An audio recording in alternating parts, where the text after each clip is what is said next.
and welcome.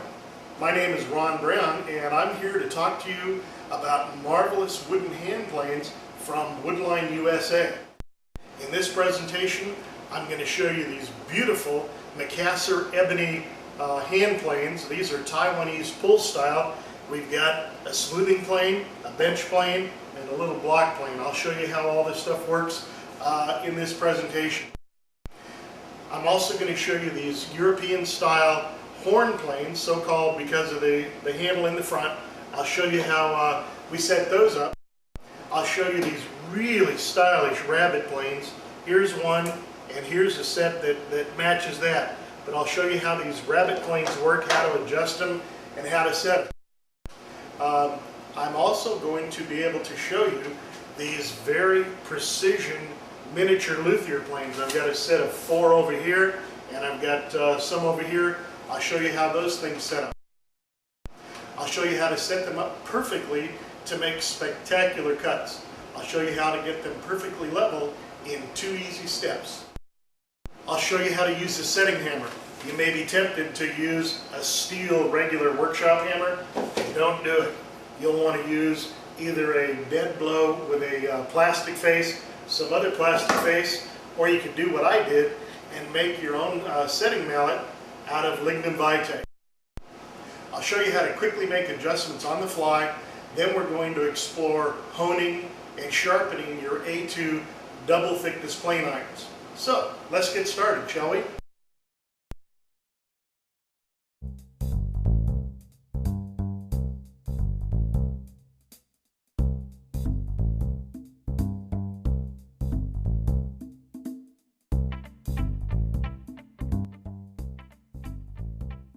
Alrighty, the very first types of planes that we're going to talk about here are going to be these Taiwanese, Japanese style pull planes. They are pretty blocky. There's a very long tradition of using Macassar Ebony because it's the second hardest wood in the world. The hardest wood is lignum vitae, which I made my setting hammer out of. So I've got 3 sizes. This 9-inch size is a smoothing plane. If you think of a normal plane, this is a smoother. This is a 7-inch bench plane, and then we've got the little 4-inch block plane.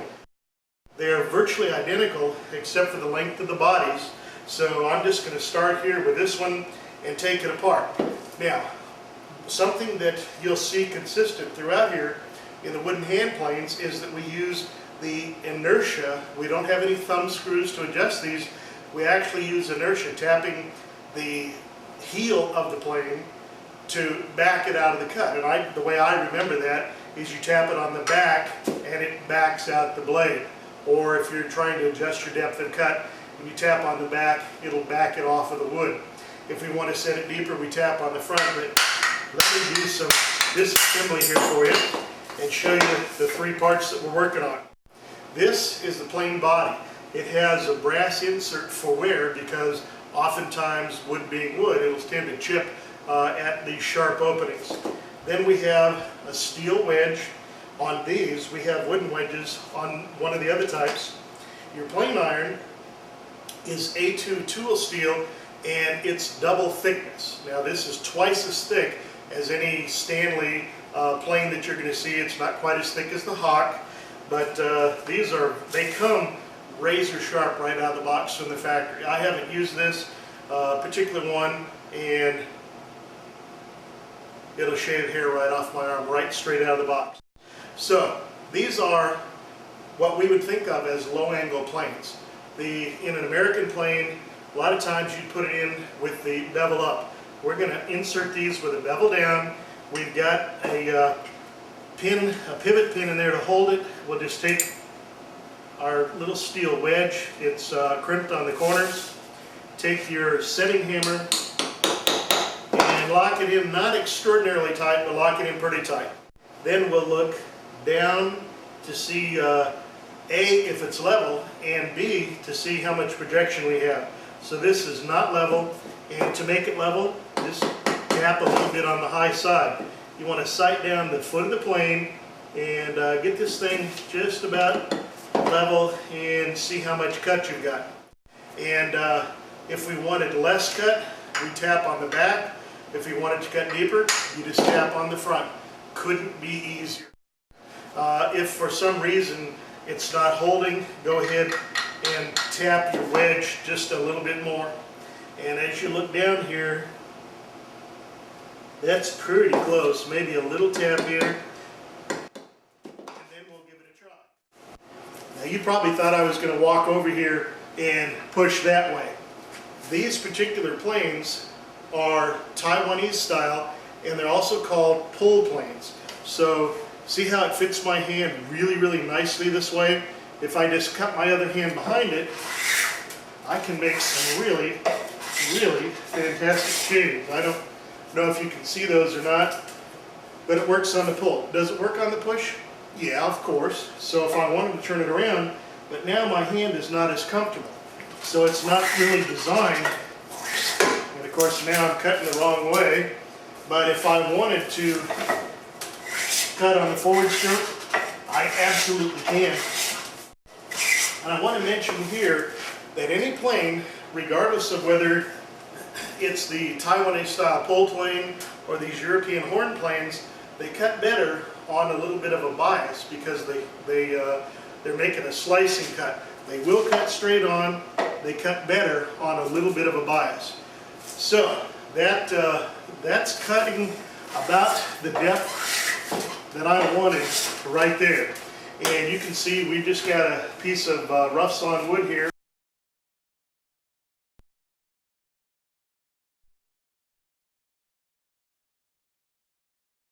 Let me take this opportunity before I show you how the other ones work to show you how we would flatten a piece of wood.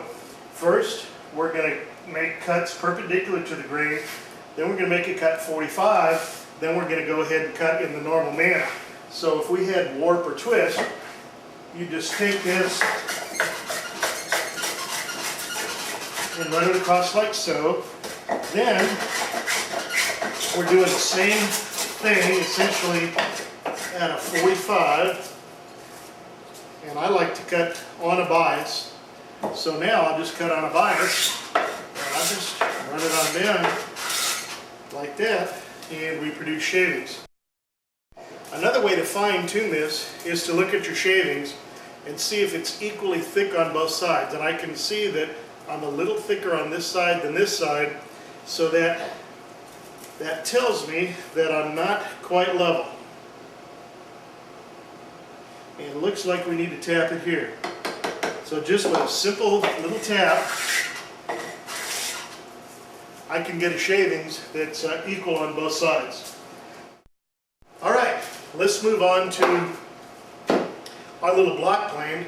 The block plane fits your hand beautifully. In fact, most American block planes I hold that way anyway. So if you wanted to chamfer the edge, you could easily do that. If you, believe it or not, as short as this is, this does, when it's set right, does a fantastic job just like the bench plane. And this is set a little too deep and it's too high on that side. So here's how we adjust it on the fly. Little tap on the high side, and then we want to back it up so we moved it out of the way. And there's our cut. So use this as a block plane. You can put it in your apron. This will get as much use as any plane in your shop. The smoothing plane. Now, I haven't set these up ahead of time, and this one needs to be set deeper. So if I'm going to set it deeper, I'm going to tap on the front. If I tapped on the back, I would back the blade out. So we'll just run it down here. And because you have more mass, you're going to have to tap the bigger planes a little bit harder. And I think we're about good, a little high on this side maybe. But these are really simple. I don't know about you, but every time I grab my Stanley bench plane and I try to adjust it, I adjust it too much. If I back it out, there's so much slop, I never get it right. These, for me anyway, are way, way easier. Can you hear that? Sounds sweet. right out of the box. These things are razor sharp, and those are the shavings. In fact, this one, if I wanted to, I could probably read through it. So, as I said before, we've got a smoothing plane, a bench plane, and a block plane. So that does it for the European style pull planes.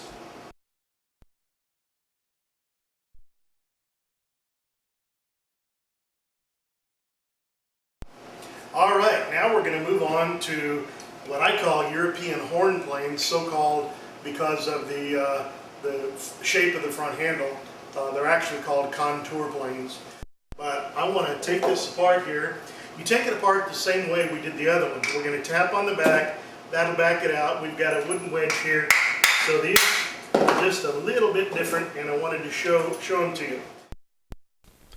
AISI A2 tool steel can be quenched in still air. A is for air. The modest amount of chromium in the A2, along with some other compounds, improves its toughness and makes it resistant to abrasion, perfect for a plane iron. The top plane makers often use A2 for its edge holding ability. The first thing you'll notice is we have a chip breaker. We've got, I told you this was A2 tool steel. This A2 tool steel is so hard to machine that they actually machine a mild steel and then braze the tool steel to it, because it would cost a fortune to do this machine work. This steel is so hard. So you've got A2 tool steel down here, right out of the box, and I opened this up about 2 minutes ago. It's gonna, I don't know if you can see that, but shave the hair. Pretty soon I won't have any hair on my arm. But anyway, we've got our chip breaker. It's set, in this case, about 1/8 of an inch from the edge. You need to check the tightness of it. And we do have a Macassar Ebony wedge. So on these, you just, I like to set it up just on a wood table. Assemble the wedge, get it about where you want it so it's not sticking out terribly far. You can just guess at this. Then we'll take our setting hammer, setting mallet, and just gently tap it. You don't want to drive that thing from here to Kingdom Come. And I see I got it set way too deep already, so we'll just put it back in, bring this up a little bit, set our wedge. Okay, we're still a little deep, so to back it out, I just tap here, and you can actually see now it's below the surface. So this is real easy to make it cut deeper. We're going to tap it on the front. And in order to level these out, you can just grab the blade and move it. That actually looks pretty level. I think it's probably just a little deep. So we're about where we want to go. And now these you can pull, but we actually use these on the pulse on the conventional stroke. So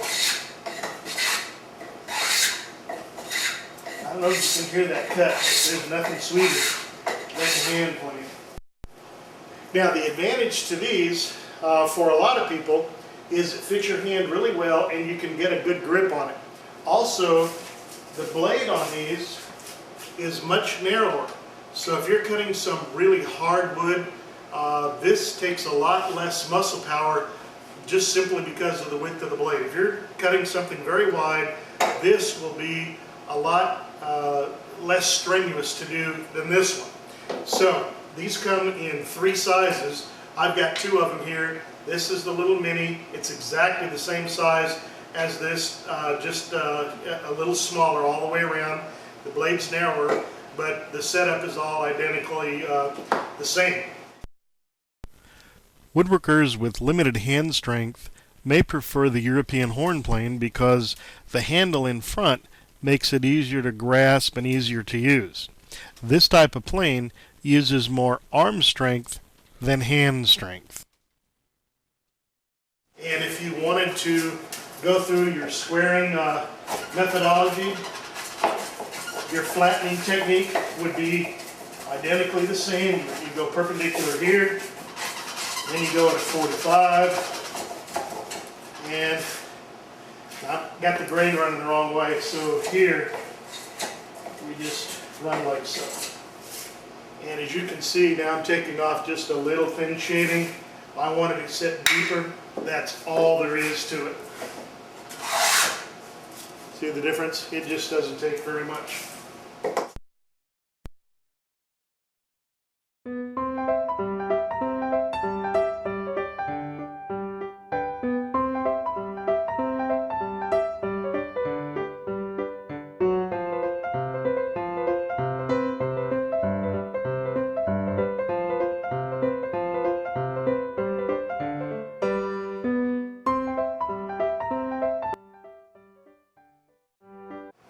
The next type of planes that I'd like to talk to you about are going to be the four-piece luthier set. There are 4 different planes, and as you can see, this is a coopering plane with the curved bottom. So these all have a brass set screw. That one was really in there, and you're talking about your double thick A2 tool steel, comes factory razor sharp. So we have a little wedge in there. We'd set this up about where we want it. Tighten it down and go. It works, but it doesn't work well if you tap the front and the back. On these, if you want to just tap it on the workbench to set them up, it works fine. So we've got the coopering plane.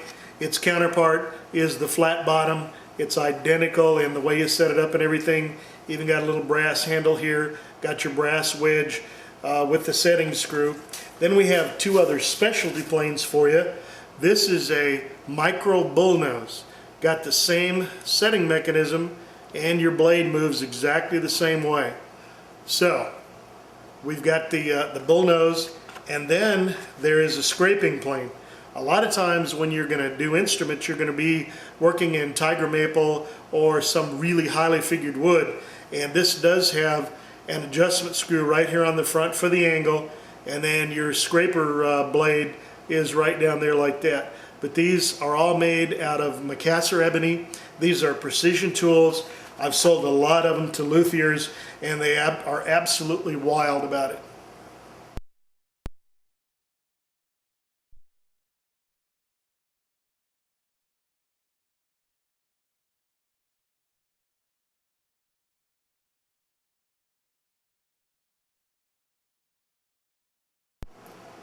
Alrighty, this brings us to rabbet planes or shoulder planes.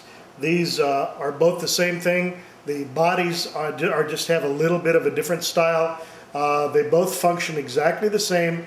Your longest learning curve will be on these because with the wooden wedge, they're a little more touchy to adjust just right. But it's going to take you 2 minutes to learn how to set this one up, and the other ones only took you 1 minute. So these are designed, they're called rabbet planes. They're designed for cleaning up a rabbet. You're going to cut the rabbet. When you do a mortise and tenon, if you're anything like me, you always cut the tenon a little bit too big, and it'll never slide right into the mortise. If it does, it's going to be loose and sloppy. So I like to take a rabbet plane and fine tune the mortise. So we've got a little lip cut here. We've got our blade set the way we want it. Just going to grab a hold of this and run this across. Can you hear that? And what we're taking off here, we're taking off little tiny shavings, and that's what we want to do, something real small like that. So we'll run that through like so. I have this blade set flush with this side, and we can just take off just a little bit on this side or something all the way across if we want, and that's what we're looking to cut. So you set these the same exact way you do the other ones, where you tap it in the front for deeper, the back for shallower. What you need to do on this is make sure that your wood wedge is set where it's supposed to be. And just those sweet little cuts across there until you get it exactly where you want it. Now we're also going to use these to clean up the end grain.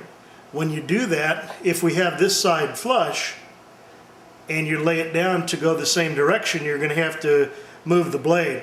The easier thing to do is just to flip it over like this and square that joint up nice.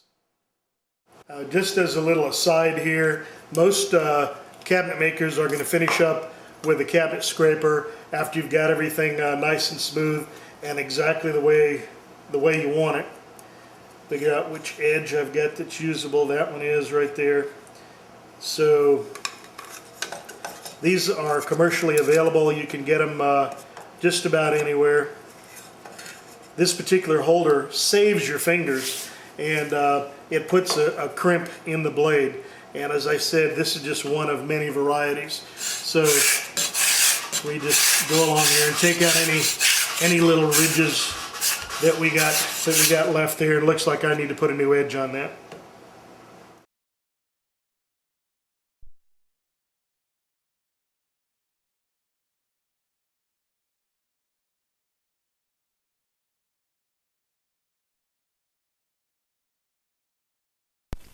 This is the sharpening jig that I prefer. It's from Lee Valley. The two-piece set comes with an angle setting guide to make sure that you get the angle just right on your plane iron, and then it also comes with a rolling pin type holder so that you can maintain that angle as you stroke it back and forth on your sharpening stone. Here's another variation. This is a vise type sharpening jig, also from Lee Valley. It doesn't have the bevel angle attachment to it, so it costs less money. It works fine, and this is actually the one that I'm going to demonstrate for you in a minute. And here it is in use on a water stone.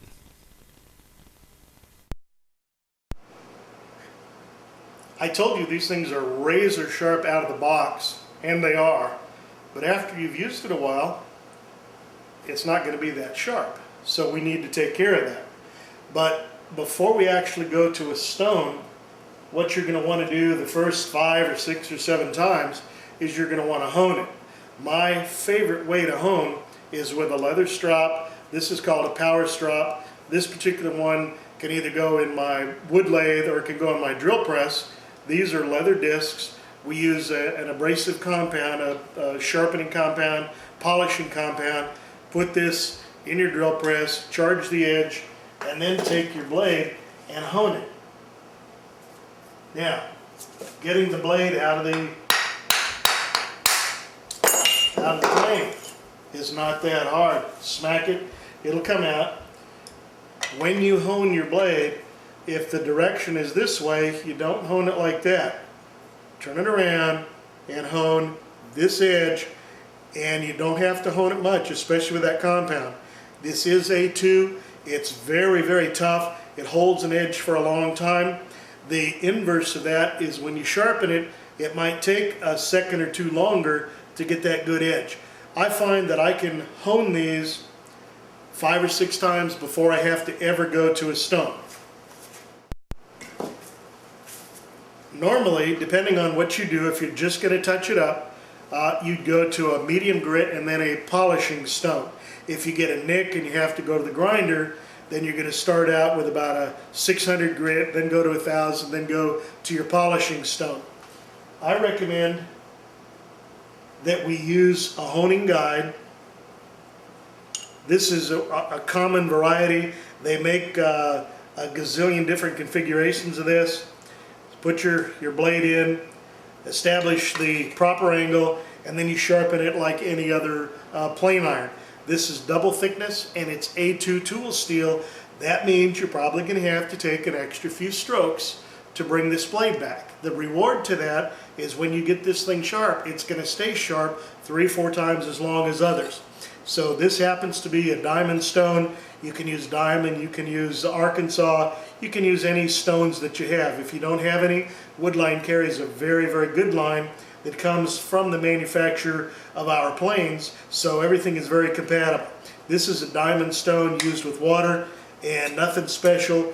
Run it back and forth. I do want to mention here that these come from the factory absolutely square. The one modification that you might want to make the first time you actually get to the stones is you might want to radius the edges ever so slightly. That way, when you're planing a piece of wood, you'll tend not to leave a ridge or a line in your work. Other than that, these are good to go, and somebody always asks me how long they're going to last. Well, you've got about this much extra blade, so unless you're like 2 years old, the blade's gonna outlive you. So these are hard, they hold an edge, and you're gonna have to stroke them a couple extra times when you sharpen them. But they're phenomenal. They're extra thickness, you tend not to get chatter, and they just do a marvelous job.